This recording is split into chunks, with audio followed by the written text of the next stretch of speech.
warahmatullahi wabarakatuh. Aku Zahra Aulia Nabila, jurusan Hukum Ekonomi Syariah, Fakultas Syariah dan Hukum UIN Syarif Hidayatullah Jakarta. Pada kesempatan kali ini, izinkan saya berbagi sedikit pemahaman yang saya ketahui dari pembelajaran etika profesi hukum. Sekiranya nanti saya akan paparkan sebagai berikut. Selanjutnya yaitu ada hakim ya teman-teman, yang dimana hakim ini mempunyai etika profesi dan peranan hakim dalam penegakan hukumnya tersebut. Apa sih yang kalian ketahui tentang etika? Etika merupakan suatu sistem norma, nilai serta aturan profesionalnya secara tertulis dan tegas yang menyatakan baik dan juga benar, serta apa yang tidak benar dan juga yang tidak baik bagi si profesionalnya.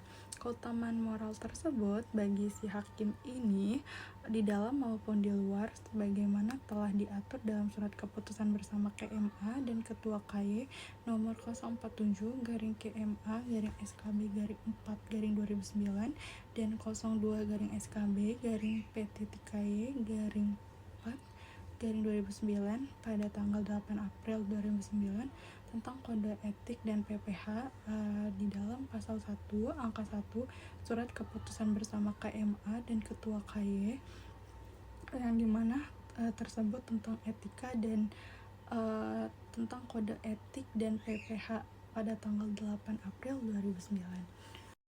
Next, selanjutnya itu ada Bagler Principle of Justicial Conduct. Mungkin kalian telah mengetahui istilah tersebut ya. Di dalam Rapat Kerja Nasional Mahkamah Agung pada tahun 2002 di Surabaya merumuskan pedoman perilaku hakim yang memperhatikan prinsip-prinsip dalam Bagler Principle of Justicial Conduct tersebut, yang dimana adalah kode etik hakim bagi sedunia. Selanjutnya, hakim juga memiliki prinsip-prinsip dasar ya teman-teman. Prinsip-prinsip dasar kode etik dan pedoman bagi hakim yang pertama yaitu harus bersikap adil, harus berperilaku yang adil, harus berperilaku yang jujur, harus berperilaku arif dan bijaksana, bersikap mandiri, berintegritas yang tinggi, bertanggung jawab, serta menjunjung tinggi harga dirinya, berdisiplin yang tinggi, berperilaku yang rendah hati, dan bersikap yang profesional. Lanjut dari pembahasan hakim, kita memasuki pembahasan tentang kode etik jaksa. Berdasarkan dasar hukumnya ya, Peraturan Jaksa Agung Republik Indonesia nomor per 014 garing A garing JA garing 11 garing 2012 tentang kode perilaku jaksa. Penjabaran umumnya mengenai jaksa ialah pejabat fungsional yang diberi wewenang oleh undang-undang untuk bertindak sebagai penuntut umum atau JPU, jaksa penuntut umum, dalam pelaksanaannya putusan pengadilan yang telah memperoleh kekuatan hukum tetap serta wewenangnya itu berdasarkan dari peraturan perundang-undangan. Seorang jaksa ini mempunyai kewajiban ya. Kewajiban seorang jaksa ini dibagi menjadi dua. Yang pertama itu kewajiban jaksa terhadap negara dan kewajiban jaksa terhadap masyarakatnya. Yang pertama dulu ya, kewajiban jaksa kepada negaranya itu setia dan taat kepada Pancasila dan Undang-Undang Dasar Negara Republik Indonesia tahun 1945, terus bertindak berdasarkan peraturan perundang-undangan yang berlaku, mengedepankan atau mengindahkan norma-norma agama, kesopanan, kesusilaan yang hidup dalam masyarakat, dan menjunjung tinggi hak asasi manusia.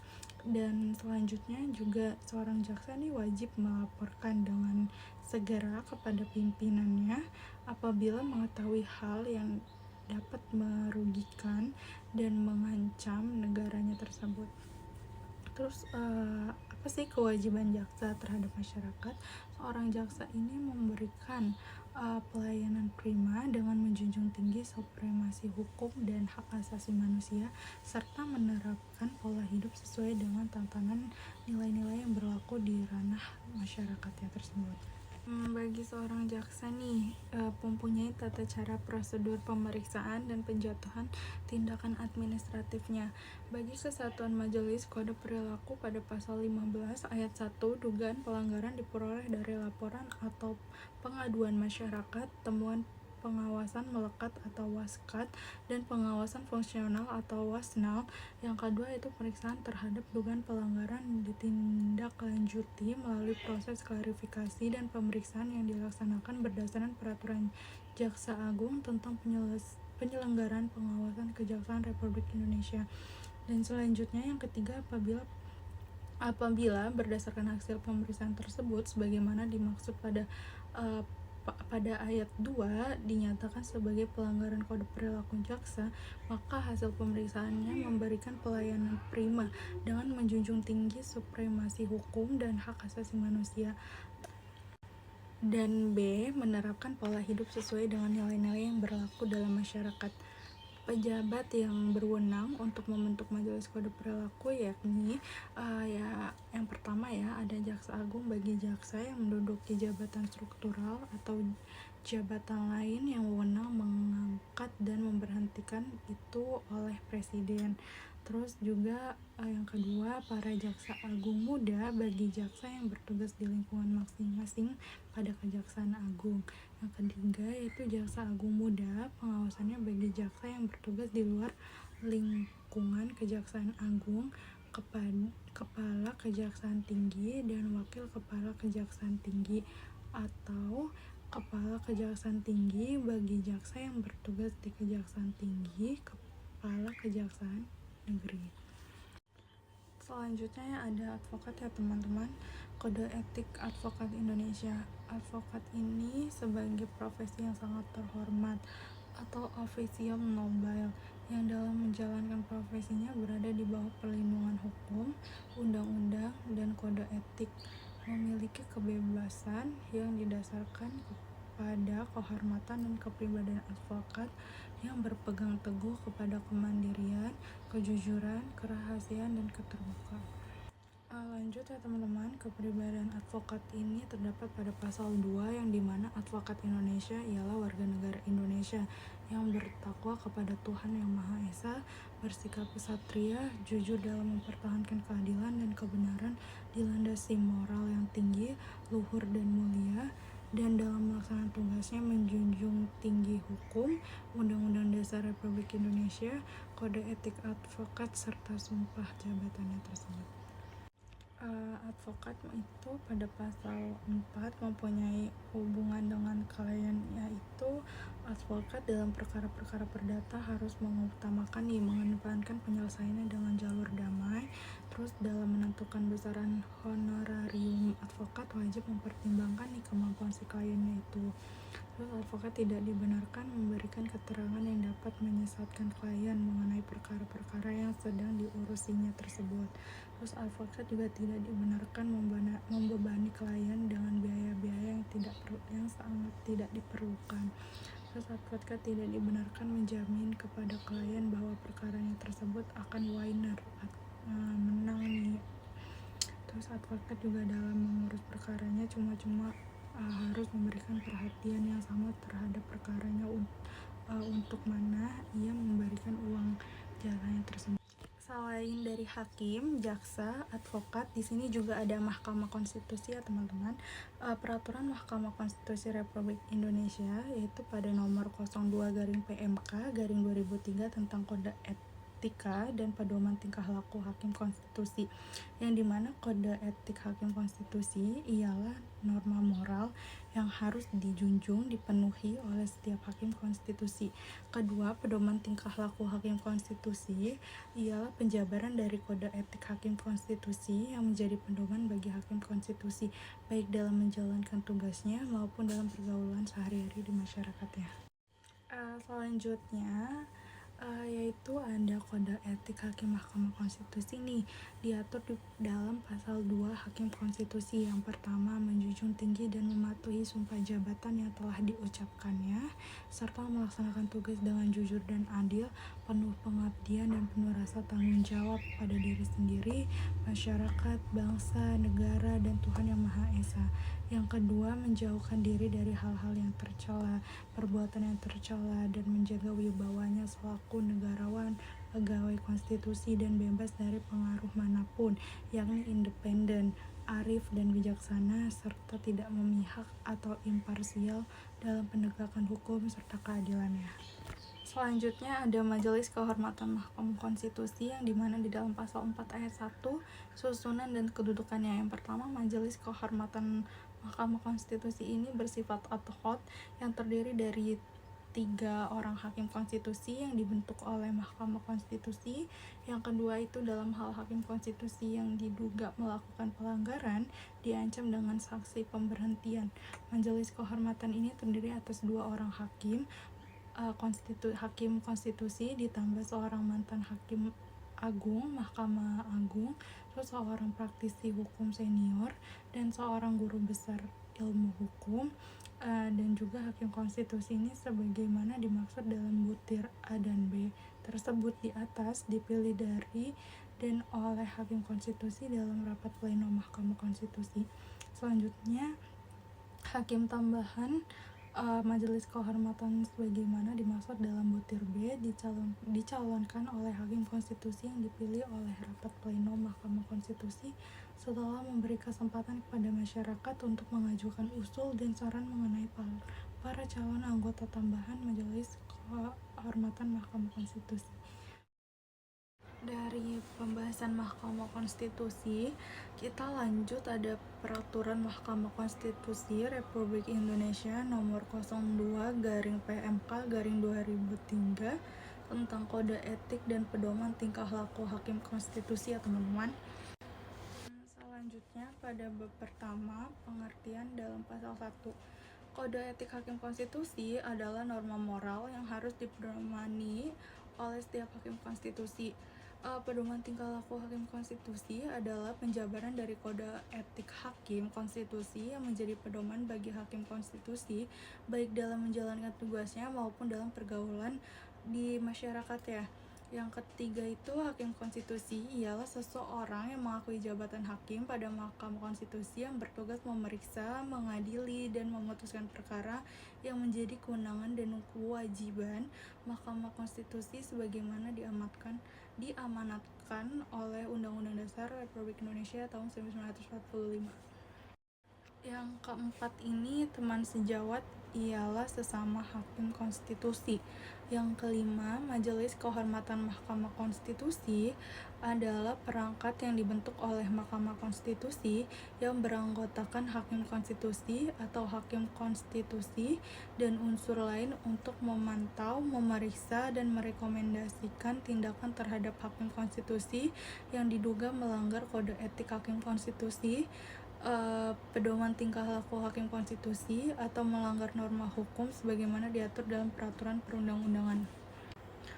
Selanjutnya di dalam bab kedua mengenai kode etik hakim Mahkamah Konstitusi. Di dalam pasal 2, hakim konstitusi ini yang pertama menjunjung tinggi dan mematuhi sumpah jabatan yang telah diucapkan serta melaksanakan tugas dengan jujur dan adil, penuh pengabdian dan penuh rasa tanggung jawab kepada diri sendiri, masyarakat, bangsa dan negara serta kepada Tuhan Yang Maha Esa.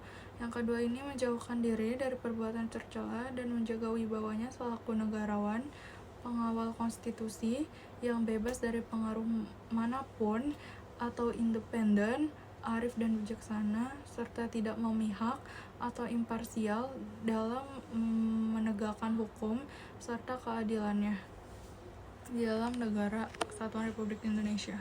Next, di mana ada memperdalam dan memperluas penguasaan ilmu pengetahuan khususnya yang terkait dengan tugas sebagai hakim konstitusi ya, untuk digunakan dalam proses penyelesaian perkara dengan setepat-tepatnya dan seadilnya sesuai dengan kewenangan dan kewajiban yang diamanatkan oleh Undang-Undang Dasar Negara Kesatuan Republik Indonesia tahun 1945.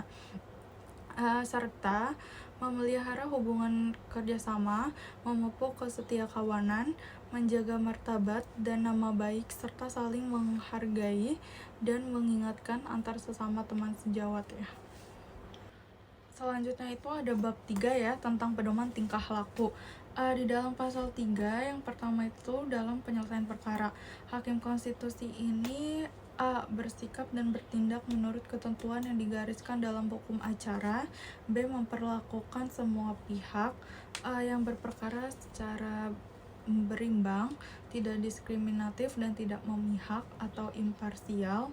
Yang C itu menjatuhkan putusan secara objektif didasarkan kepada fakta dan hukum yang dapat. Selanjutnya itu dipertanggungjawabkan guna menjamin rasa keadilan, kemanfaatan, dan kepastian hukum yang optimal. D. Menjaga jarak untuk tidak berhubungan langsung ataupun tidak langsung baik dengan pihak yang berperkara maupun dengan pihak lain, dan tidak mengadakan kolusi dengan siapapun yang berkaitan atau dapat diduga berkaitan dengan perkara yang akan atau sedang ditangani sehingga dapat mempengaruhi objektivitas atau citra mengenai objektivitas putusan yang akan dijatuhkan. Selanjutnya yang E itu tidak menerima sesuatu imbalan atau janji dari pihak yang berperkara baik langsung maupun tidak langsung. F. Tidak mengeluarkan pendapat atau pernyataan di luar persidangan atas sesuatu perkara yang sedang ditanganinya melalui putusan. Selanjutnya itu 2. Terhadap teman sejawat hakim konstitusi, A itu memelihara hubungan kerjasama, saling membantu dalam meningkatkan profesionalisme, saling mengingatkan, memupuk kesetiakawanan, tegang rasa, serta menjaga martabat dan nama baik sesama teman sejawat.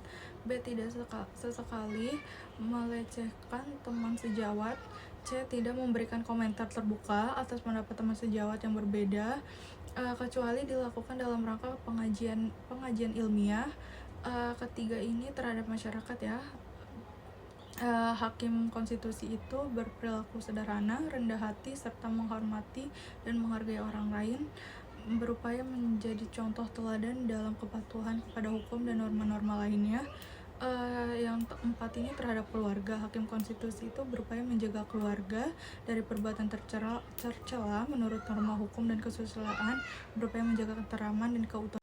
Selanjutnya ini pada bab keempat ya, yang dimana Majelis Kehormatan Mahkamah Konstitusi ini dalam pasal 4 ayat 1 susunan dan kedudukannya itu yang A. Majelis Kehormatan Mahkamah Konstitusi ini bersifat ad hoc yang terdiri atas 3 orang hakim konstitusi yang dibentuk oleh Mahkamah Konstitusi. Yang B itu dalam hal hakim konstitusi ini yang diduga melakukan pelanggaran, selanjutnya itu diancam dengan sanksi pemberhentian ya. Majelis Kehormatan terdiri atas 2 orang hakim konstitusi ditambah seorang mantan hakim agung Mahkamah Agung, seorang praktisi hukum senior, dan guru besar ilmu hukum. Terus hakim konstitusi ini sebagaimana dimaksud dalam butir A dan B termasuk di atas dipilih dan oleh hakim konstitusi dalam rapat pleno MK. Terus anggota tambahan Majelis Kehormatan sebagaimana dimaksud dalam butir B dicalonkan oleh hakim konstitusi dan dipilih oleh rapat pleno MK setelah memberi kesempatan kepada masyarakat untuk mengajukan usul dan saran mengenai para calon anggota tambahan Majelis Kehormatan Mahkamah Konstitusi. Terus ketua Majelis Kehormatan MK dipilih oleh anggota Majelis Kehormatan MK dari unsur hakim konstitusi. Kedua ini mengenai tugas ya. Itu Majelis Kehormatan bertugas menegakkan kode etik dan pedoman tingkah laku hakim konstitusi. Yang B itu mencari dan mengumpulkan informasi atau keterangan dari pihak-pihak yang berkaitan atau berkepentingan dengan dugaan pelanggaran yang dilakukan oleh hakim konstitusi. C. Memeriksa dan memutuskan tindakan yang akan direkomendasikan kepada pimpinan Mahkamah Konstitusi. Yang 3 itu pemeriksaan Majelis Kehormatan dilakukan secara tertutup. Terus pembelaan setelah dilakukan pemeriksaan, MK yang diduga melakukan pelanggaran diberi kesempatan untuk membela diri. Mengenai putusan, itu sebelum keputusan diambil, seorang anggota Majelis Kehormatan wajib memberikan pendapatnya. Terus yang B itu putusan sejauh mungkin diambil melalui musyawarah untuk mencapai mufakat. C. Apabila mufakat tidak tercapai, putusan diambil secara suara terbanyak melalui pemungutan suara. Yang D itu putusan berisi yang pertama itu pernyataan bahwa hakim yang diduga melakukan pelanggaran terbukti bersalah atau terbukti tidak bersalah. Yang B itu rekomendasi agar hakim yang diduga itu melakukan pelanggaran.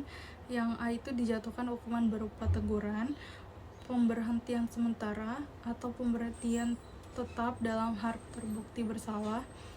Yang B itu direhabilitasi dalam hal terbukti tidak bersalah. Jadi dari beberapa materi yang sudah saya paparkan, dapat disimpulkan dari etika profesi dan peran hakim dalam penegakan hukumnya tersebut ya teman-teman. Di dalam yang pertama itu ada kode etik dan PPH ya, yang dimana kita mengingat kembali ada yang mengetahui tentang sistem norma ya teman-teman. Jadi norma ini nilainya serta aturan profesionalnya tersebut itu ditulis dengan tegas ya, yang menyatakan yang baik dan juga benar, serta apa yang tidak benar dan juga tidak baik bagi si profesional tersebut, atau suatu pola aturan, tata cara, tanda pedoman etis di dalam melakukan suatu kegiatan ataupun suatu pekerjaan.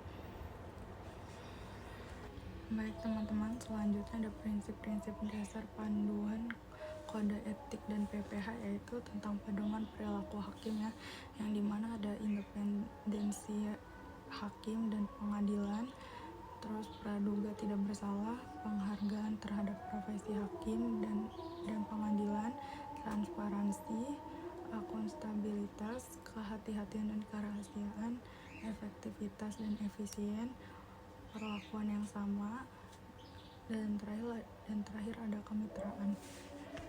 Nah, jika nih di suatu ketika hakim ini melanggar satu KPPH, bagaimana sih proses pemeriksaan dugaan pelanggaran dan pemberian sanksinya tersebut bagi si hakim yang melanggarnya itu?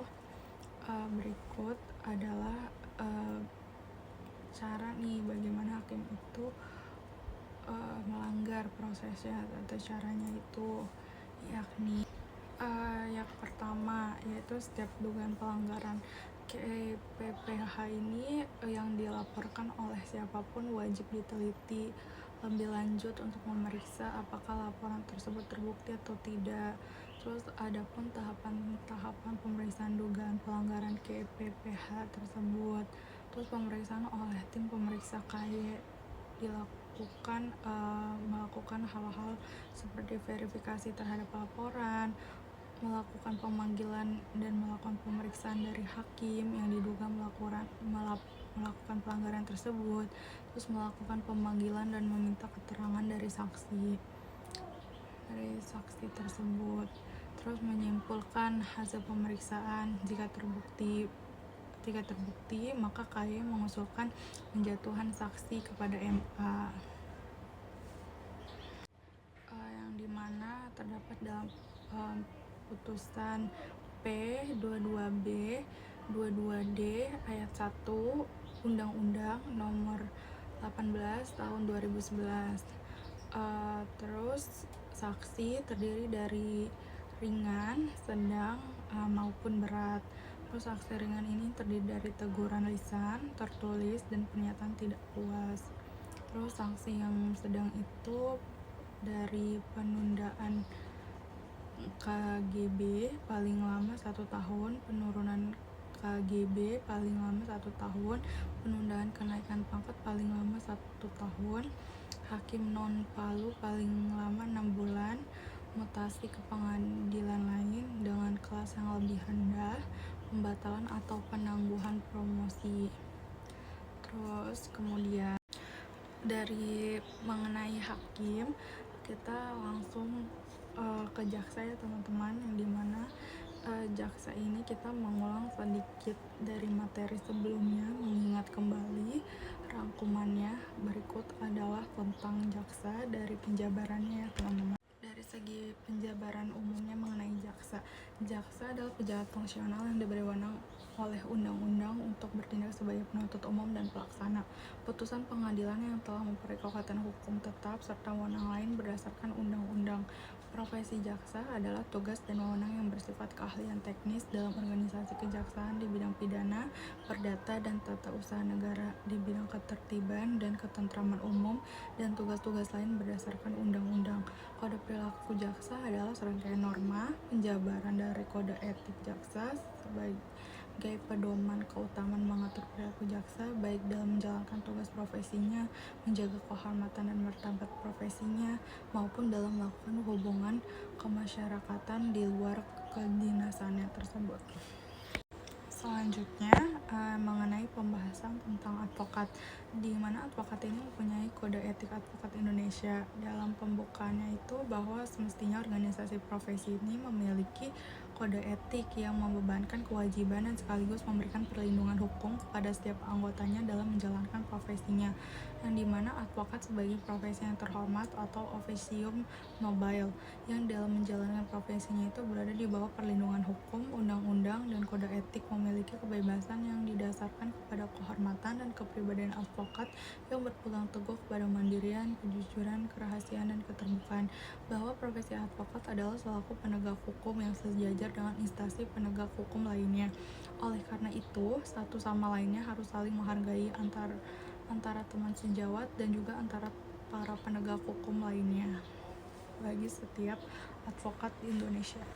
Oleh karena itu juga setiap advokat ini harus menjaga citra dan martabat kehormatan profesinya serta setia dan menjunjung tinggi kode etik dan sumpah profesi yang pelaksanaannya diawasi oleh Dewan Kehormatan sebagai suatu lembaga yang eksistensinya telah dan harus diakui setiap advokat tanpa melihat dari organisasi profesi yang mana ia berasal dan menjadi anggota, yang pada saat pengucapan sumpah profesinya itu tersirat pengakuan dan kepatuhannya terhadap kode etik advokat yang berlaku. Dengan demikian, kode etik advokat Indonesia adalah sebagai hukum tertinggi dalam menjalankan profesi yang menjamin dan melindungi, namun membebankan kewajiban bagi advokat tersebut, bagi setiap advokat untuk selalu jujur, bertanggung jawab dalam menjalankan profesinya, baik terhadap klien, pengadilan negara maupun masyarakat, dan terutama kepada dirinya sendiri. Begitu tentang advokat.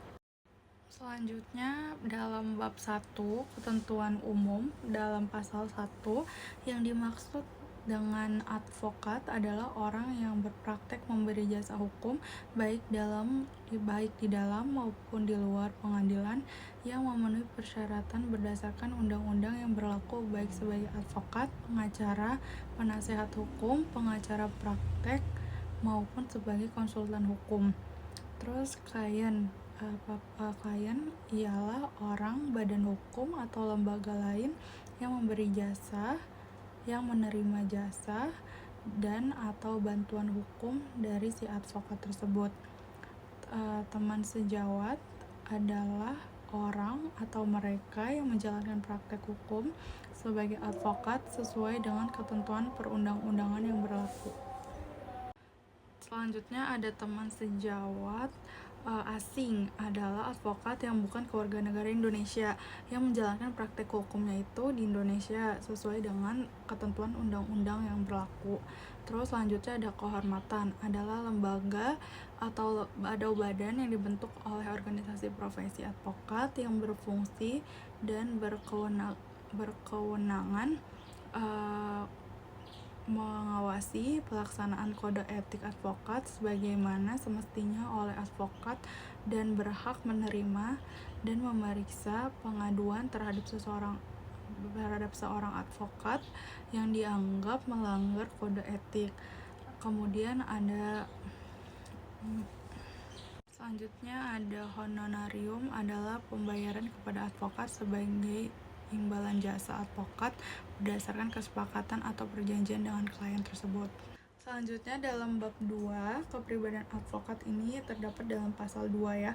Advokat Indonesia adalah warga negara Indonesia yang bertakwa kepada Tuhan Yang Maha Esa, bersikap satria, jujur dalam mempertahankan keadilan dan kebenaran, dilandasi moral yang tinggi, luhur dan mulia, dan yang dalam melaksanakan tugasnya menjunjung tinggi hukum, Undang-Undang Dasar Republik Indonesia, kode etik advokat, serta sumpah jabatannya. Selanjutnya pasal 3 Yang A itu advokat dapat menolak untuk memberi nasihat dan bantuan hukum kepada setiap orang yang memerlukan jasa atau bantuan hukum dengan pertimbangan oleh karena itu tidak sesuai dengan keahliannya dan bertentangan dengan hati nuraninya, tetapi tidak dapat menolak dengan alasan karena perbedaan agama, kepercayaan, suku, keturunan, jenis kelamin, keyakinan politik, dan kedudukan sosialnya. Yang B, advokat dalam melakukan tugasnya tidak bertujuan semata-mata untuk memperimbangan materi, tetapi lebih mengutamakan tegaknya hukum, kebenaran, dan keadilan. Yang C, advokat dalam menjalankan profesinya adalah bebas dan mandiri, serta tidak dipengaruhi oleh siapapun, dan wajib memperjuangkan hak asasi manusia dalam negara hukum Indonesia. Yang D itu, advokat wajib memelihara rasa solidaritas di antara teman sejawatnya.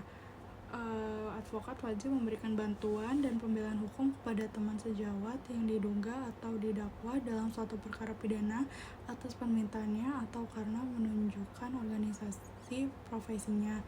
Yang F, advokat tidak dibenarkan untuk melakukan pekerjaan lain yang dapat merugikan kebebasan, derajat, dan martabat advokat. Yang G, advokat harus senantiasa menjunjung tinggi profesi advokat sebagai profesi terhormat atau officium nobile. Yang H, advokat dalam menjalankan profesinya harus bersikap sopan terhadap semua pihak, namun wajib mempertahankan hak dan martabat advokat tersebut. Yang I, seorang advokat yang kemudian diangkat untuk menduduki suatu jabatan negara atau eksekutif, legislatif, dan yudikatif tidak dibenarkan untuk berpraktek sebagai advokat dan tidak diperkenankan namanya dicantumkan dan dipergunakan oleh siapapun atau oleh kantor manapun dalam suatu perkara yang sedang diproses atau berjalan selama ia menduduki jabatan tersebut. Sekian yang bisa saya paparkan materinya, semoga bermanfaat untuk kita semua. Kurang lebihnya mohon maaf. Wabillahi taufiq wal hidayah. Wassalamualaikum warahmatullahi wabarakatuh.